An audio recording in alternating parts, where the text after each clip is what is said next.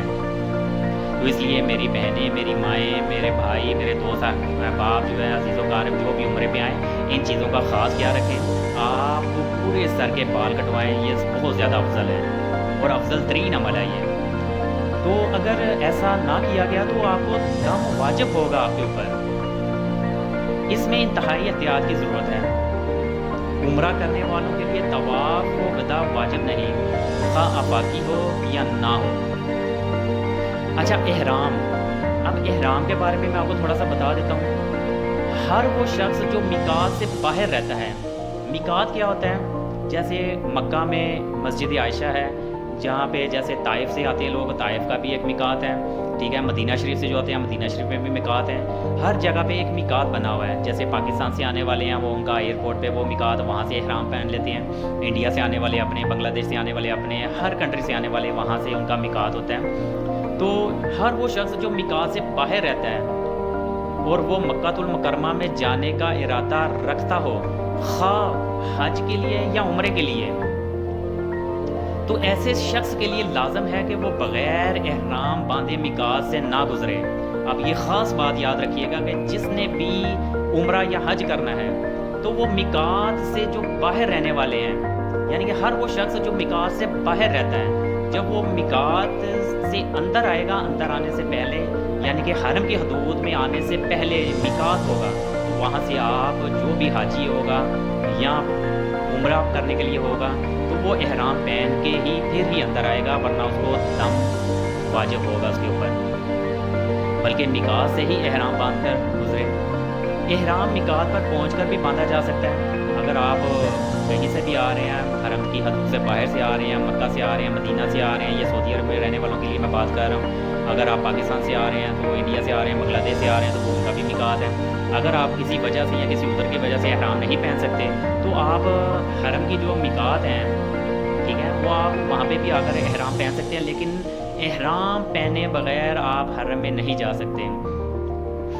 اگر کوئی احرام کی پابندیاں یعنی کہ برقرار نہیں رکھ سکتا, اس کے لیے جہاں سے سفر جو شروع کیا ہے وہاں سے احرام باندھنا افضل ہے.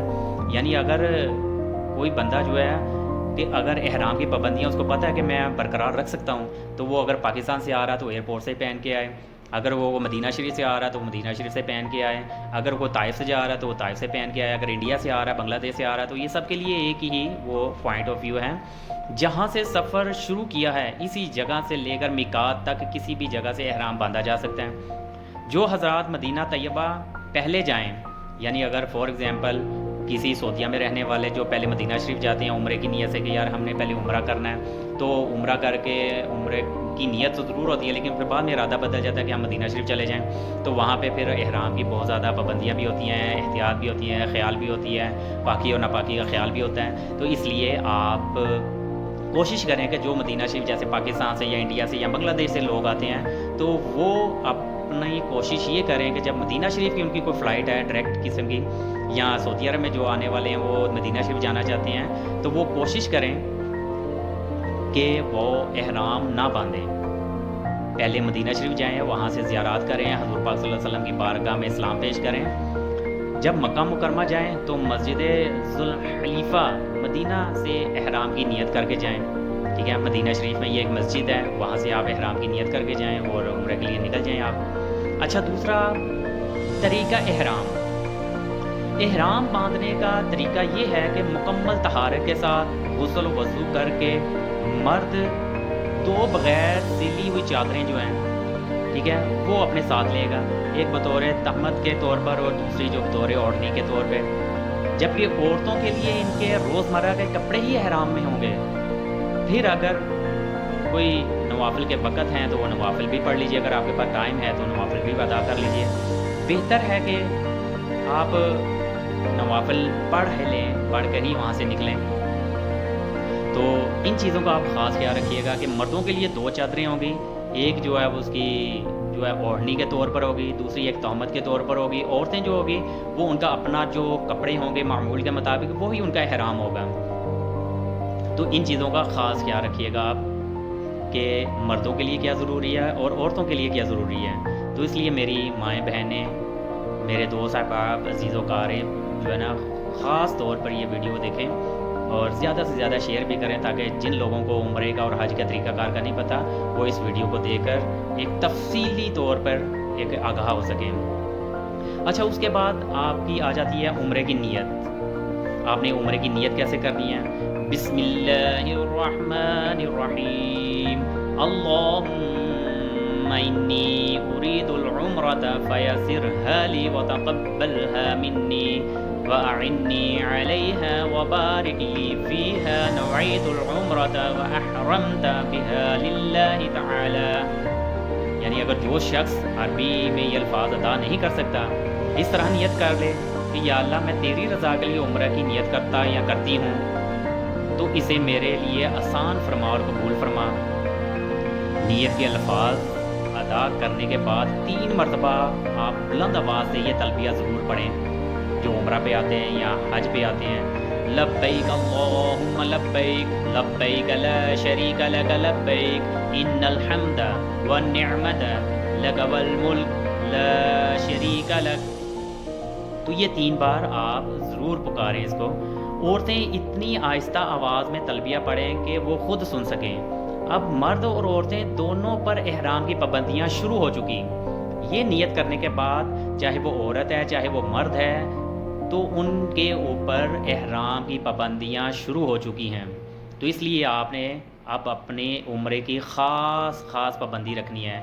جن کی خلاف ورزی پر دم یا صدقہ واجب ہو جاتا ہے، وقفے سے تلبیہ یا نبی کریم صلی اللہ علیہ وسلم پر درود شریف پڑھتے رہیں آپ.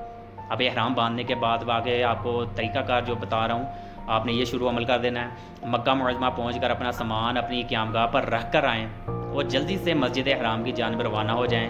اپنی نگاہوں کو جھکا کر رکھیں تاکہ کعبہ اطہر پر ابھی نظر نہ پڑے، کیونکہ پہلی نظر میں جو پلک جھپکنے تک جو دعا کی جاتی ہے وہ قبول کی جاتی ہے. البتہ جس وقت بیت اللہ شریف میں نظر پڑے تو 3 مرتبہ لا الہ الا اللہ اللہ اکبر کہیں اور پھر درود شریف پڑھیں. پھر جو چاہے مانگیں، جو دل میں آپ کی دعائیں ہیں آپ ساری دعائیں مانگیں. اس کے بعد احرام کی اوپر والی چادر کا پلو جو ہے وہ داہنی بغل کے نیچے سے، یعنی کہ آپ کا جو داہنی مونڈا جس کو کہتے ہیں، وہ کندھا جو ہے اس کے نیچے سے آپ نے چادر گھما کے آپ نے وہ کندھا کو جو ہے ننگا کرنا ہے، وہ نکال کر آپ کندھے پر ڈال لیں. اس عمل کو استباع کہتے ہیں. 7 چکروں میں مونڈا ننگا رکھیں، یعنی کہ یہ مردوں کے لیے ہے صرف، ٹھیک ہے. جو مرد حضرات ہیں وہ اپنا ایک مونڈا جو ہے، ایک کاندھا جو ہے وہ ننگا رکھیں گے اور اس کو استباع یعنی کہ استباع کہتے ہیں. استباع اور رمل دونوں یعنی طواف کے 3 چکروں میں اکڑے ہوئے دونوں مونڈوں کو ہلاتے ہوئے تیز قدم بڑھا کر چلنا مصنوع ہے، ٹھیک ہے. یہ تیز سے چلنا مسنون ہے، یعنی کہ مردوں کے لیے ہے کہ جب پہلے 3 چکر لگائیں تو تھوڑا سا نا تیز چلیں، تیز رفتاری سے چلیں. اگر تو رش کم ہے، اگر رش زیادہ ہے تو مجبوری ہے آپ اپنے کم از کم کندھوں کو، یعنی کہ آپ کے یہ کندھے جو دونوں کندھے ہلنے چاہیے. یہ جب کندھے ہلیں گے تو یہ مسنون طریقہ ہے. جبکہ عورت کے لیے استباع اور رمل نہیں ہے. یعنی عورت اکثر دیکھا گیا ہے کہ حرم میں آ کر صفا مروہ پہ بھی اور حرم میں بھی جب طواف کر رہے ہوتے ہیں تو وہاں پہ عورتیں بھی بھاگ رہی ہوتی ہیں، دوڑ رہی ہوتی ہیں، جو کہ سراسر غلط ہیں اور یہ نہیں کرنا چاہیے عورتوں کو. میری ماؤں کو، بہنوں کو احتیاط کرنی چاہیے ان چیزوں کا. اب تلبیہ بند کر دیں اور طواف شروع کرنے کے لیے کعبہ شریف کے اس حصے کے قریب آئیں جہاں حجر اسود ہے.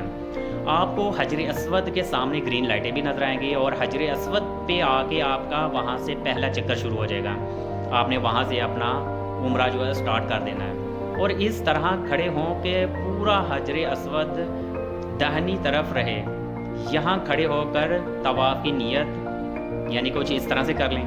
اب جب آپ حجر اسود کے سامنے آ جائیں گے، حجر اسود کے سامنے سے آ کے آپ نے پورا چہرہ، پورا ہاتھ جو ہے نا، وہ رش کی وجہ سے آپ ظاہر بات ہے موڑ بھی نہیں سکتے، اتنا رش ہوتا ہے. تو اس لیے آپ کم از کم اپنا ہاتھ اٹھا کر بسم اللہ اللہ اکبر یہ کریں اور وہاں پہ آپ جب حجر اسود پہ ضرور آئیں تو وہاں پہ طواف کی نیت بھی کریں. آپ طواف کی نیت کیا ہے وہ عربی میں آپ کو پڑھاتا ہوں. بسم اللہ الرحمن الرحیم، اللہم انی اريد طواف بیتک الحرام فیسرہ لی وتقبلہ منی 7 عشوات للہ تعالی عز وجل. یہ طواف کی نیت ہے. عمرے کی نیت میں نے آپ کو بتائی. یہ اب طواف، جب آپ نے طواف 7 چکر شروع کرنے ہیں تو یہ 7 چکروں کی نیت ہے یہ آپ کی. تو اس کے بعد آپ نے استلام، چونکہ حجر اسود پر عطر لگا ہوتا ہے. اب یہ احتیاطی تدابیر بھی ہیں عمرے کے درمیان میں. جب آپ عمرہ شروع کر دیتے ہیں تو آپ نے احتیاطی تدابیر بھی کرنی ہے، چونکہ حجر اسود پر عطر لگا ہوتا ہے. اور آپ نے دیکھا ہوگا کہ ہر نماز کے بعد وہاں پہ جو سیکیورٹی ادارے ہیں، جو انتظامیہ ہے، وہ ماشاءاللہ سے وہاں پہ حجر اسود کو اور حرم کے خانہ کعبہ کے غلاف کو وہاں پہ عطر سے جو معطر کرتے ہیں، عطر لگاتے ہیں، اور بہت اچھی خوشبو، بہت تیز خوشبو ہوتی ہے. اور یہ جو عمرے والے آتے ہیں، عمرہ کر رہے ہوتے ہیں، عمرے کی نیت کرتے ہیں، ان کے لیے بڑا خاص میسیج ہے، خاص پیغام ہے کہ چونکہ حجر اسود پر عطر لگا ہوتا ہے، اس لیے احرام کی حالت میں اسے بوسہ نہ دیں. البتہ اسلام کی نیت سے دونوں ہاتھوں کی ہتھیلیاں حجر اسود کی طرف کر کے انہیں چوم لیں اور طواف شروع کر دیں. پھر طواف کی دعا پڑھیں اور طواف کا پہلا چکر شروع کریں. ہو سکے تو دوران طواف درود شریف یا تیسرا کلمہ کثرت سے پڑھیں. ویسے تو طواف کی دعائیں بھی ہیں، میں آگے آپ کے ساتھ ذکر بھی کروں گا. اگر فور ایگزامپل آپ کو دعائیں نہیں آتی تو آپ کوشش کریں کہ زیادہ سے زیادہ درود پاک اور تیسرا کلمہ کثرت کے ساتھ پڑھیں آپ، جب تک آپ 7 چکر لگا رہے ہیں. اور ساتھ اپنے دل کی دعائیں بھی کرتے رہیں. اللہ تعالیٰ سے جو بھی آپ کو قرآنی آیات آتی ہیں، قرآنی دعائیں آتی ہیں، آپ وہ پڑھتے رہیں. یہ آسان بھی ہے اور افضل ترین بھی ہے درود شریف اور تیسرا کلمہ. تاہم کچھ حاجی حضرات طواف کی دعائیں پڑھنا چاہتے ہیں، اگر صحیح تلفظ کے ساتھ اور اچھے طریقے کے ساتھ، قرات کے ساتھ اگر پڑھ سکتے ہیں تو وہ دعائیں بھی پڑھ لیں. وہ دعائیں آگے آئیں گی، وہ بھی میں آپ کے ساتھ اگلی ویڈیو میں شیئر کر دوں گا. یاد رکھیے کہ حجر اسود کو بوسہ دینا اگرچہ بہت بڑی سعادت ہے، لیکن چونکہ اس پر خوشبو لگی ہوتی ہے، اس لیے حالت احرام میں بوسہ لینے کی بجائے صرف استلام کیا جائے، یعنی ہاتھ سے آپ اشارہ کر کے آپ اس کو چوم سکتے ہیں. البتہ جب آپ حالت احرام سے باہر آ جائیں تو حجر اسود کے خوب بوسے لیں آپ، کیونکہ اس کا بوسہ لینے سے گناہ مٹتے ہیں. اچھا، اگلا، حجر اسود پر آ کر آپ کے 7 چکر مکمل ہو گئے، مگر پھر 8ویں بار استلام ضرور کیجئے گا. یاد رکھیے ہر طواف میں 7 چکر ہوتے ہیں، یعنی کہ آپ صفا مروہ پہ جائیں گے وہاں پہ بھی 7 چکر ہوں گے. اللہ تعالیٰ کے گھر کے خانہ کعبہ کے جب چکر لگائیں گے وہ بھی 7 چکر ہوں گے. تو اس لیے یہ 7 چکر آپ نے لگانے ہوں گے. اور 8واں چکر خانہ کعبہ کا جو طواف کر رہے ہوتے ہیں وہاں پہ ایک 8واں استلام اس کو کہتے ہیں، وہ 8ویں بار وہ بھی کرنا ہوتا ہے. اب آپ اپنا سیدھا کندھا ڈھانپ لیجئے، کیونکہ اب استباع کرنا منع ہے. یعنی آپ کا وقت 7 چکر مکمل ہو گیا، آپ نے جو اپنا کاندھا جو ہے وہ ننگا کیا ہوا تھا، اب اس کو آپ ڈھانپ لیں اور اچھی طرح سے ڈھانپ لیں، بلکہ 20 ستری ہے. اب اگر آپ اس کو ننگا رکھیں گے، اکثر لوگوں نے دیکھا ہے کہ وہ طواف کرنے کے بعد کنٹینیو صفا مروہ پہ بھی آپ کا مونڈا جو ہے وہ ننگا ہو رہا تھا، تو وہ یہ 20 ستری ہوتی ہے. طواف کے بعد آپ نوافل ادا کریں، یعنی طواف کے بعد کے 2 نفل جو ہے کندھا جو ہے ڈھانپ کر آپ کو 2 نفل ادا کرنے چاہیے. اب اس کے بعد جو ہے وہ ہر چکر کی، جو آپ 1 چکر لگائیں گے، ہر چکر کی دعا بھی ہوتی ہے.